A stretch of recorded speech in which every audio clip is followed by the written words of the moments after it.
It is time to get those holiday memories documented, so come join me and I'll give you a fun idea on how to use the new Festive Greenery to document your memories in an elegant way. So, see you in a bit.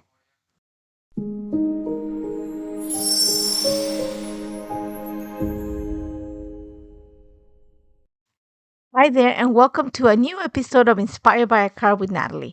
So, today we're going to be working on a holiday memory keeping layout. This is for my 6x8 album, and we're going to be focusing on the Festive Greenery ensemble because I love the card that Terry Duncan created for the release block up. So, I really want to start with the texture. I fell in love with the texture and I had an idea kind of similar to what she has in mind. So I've cut my piece of paper. It's a little bit bigger than a 6x8 layout. That means that it's going to be bigger than the size of the embossing folder. So to be able to create like that larger embossing on my page, I am going to use a ruler and a pencil just to help me mark the center line. That means that I am actually going to use the center line to match the bottom of my embossing folder and then put it through the machine. I'm going to bring it out, flip the paper so that I can have the two sides of my paper. I'm okay with having that little center line. There's a little bit, it's not completely seamless, but because I am actually going to hide that with my title, I'm okay with what that looks. So now that I have my paper totally embossed, I'm going to go ahead and add color. For that, I have reached for my Festive Greenery stencil set, and I'm going to start with the stencil number 1 is the one that's going to give you the color to the berries. You're going to see that I put my paper on top of my sticky mat. That's just going to keep it in place and just save me from moving stuff around. So you're going to see that I was careful to actually mask the area around it. I don't want to stain the bottom part of my paper in this case, and I'm just going to add the color to the berries. Now I'm going to try my best to match the colors in the picture. Now I am wearing a really weird color sweater in the picture, so I had to mix like a little bit of colors to get to that pink, the closest that I could.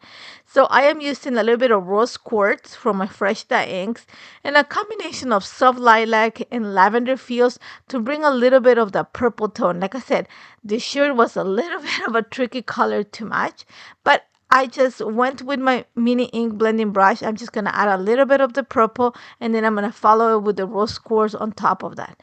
Once I have the entire panel, all the berries in the entire 6x8 panel, I'm going to come to stencil number 2 is the one that's going to create the leaves. And I'm actually using very cool for this because the colors in the bubbles in my tree are actually like a dark teal and like a dusky pink. So those are the colors I'm trying to catch up with. And then to finish the stems, I am using Easy Breezy. These are all fresh dye inks because that's just going to bring some of that green and that teal tone that I have in the pictures. Then all I'm going to do is trim it to be a little bit smaller than 6x8. And then I pretty much have my back panel. Now, when you look at the card that Terry created, she used the stitch circle to actually create her sentiment.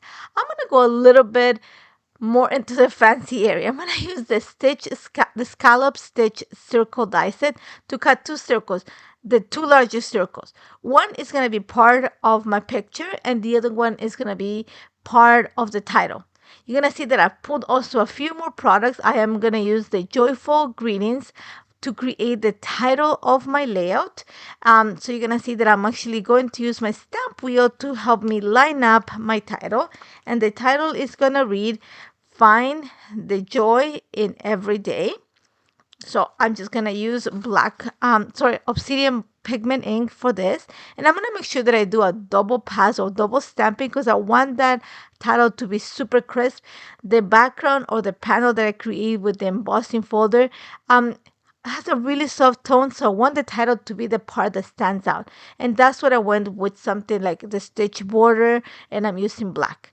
Now, one of the things that I love about Terry's card is that she had that twine kind of wrapped around the panel, and that just brings the focus onto the sentiment. I'm going to do the same thing.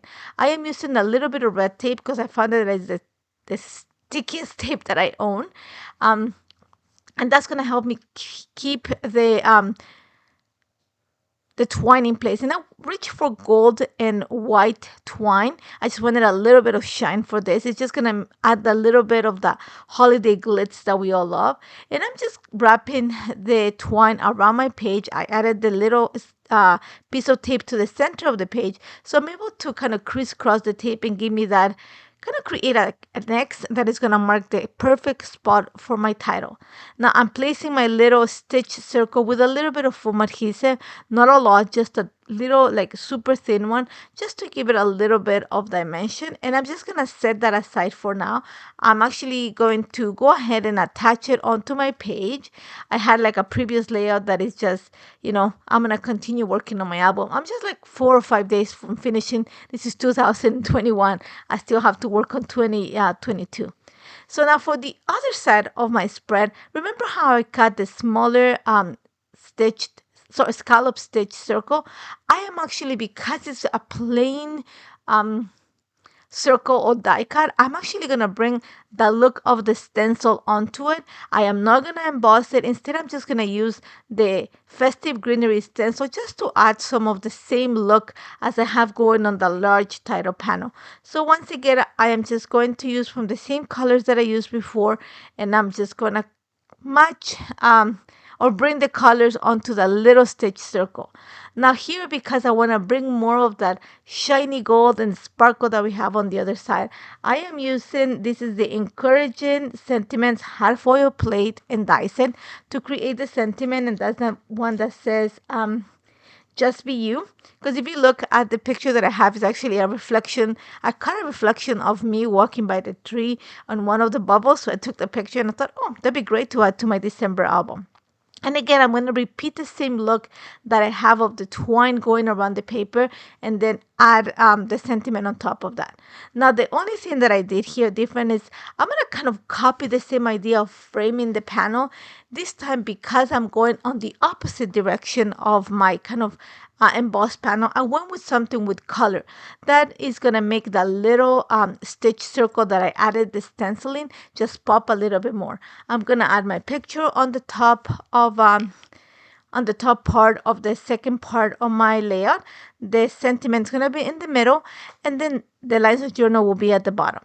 Now I wanted to bring more of that the look of the holly, so I have a little set of die cuts from other collections that I have ready for my documenting. So I went and added like this branch to look exactly what the Festive Greenery looks like, and I just added a few enamel dots onto that, and that's just gonna help me fill up the title page. And that's about it. Like, it was super simple. This was really fast.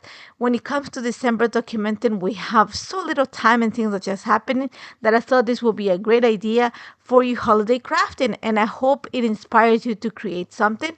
You can find more details on the blog. And as always, don't forget, to subscribe to the channel for more beautiful content. Thank you, guys. Hey there, Lydia here.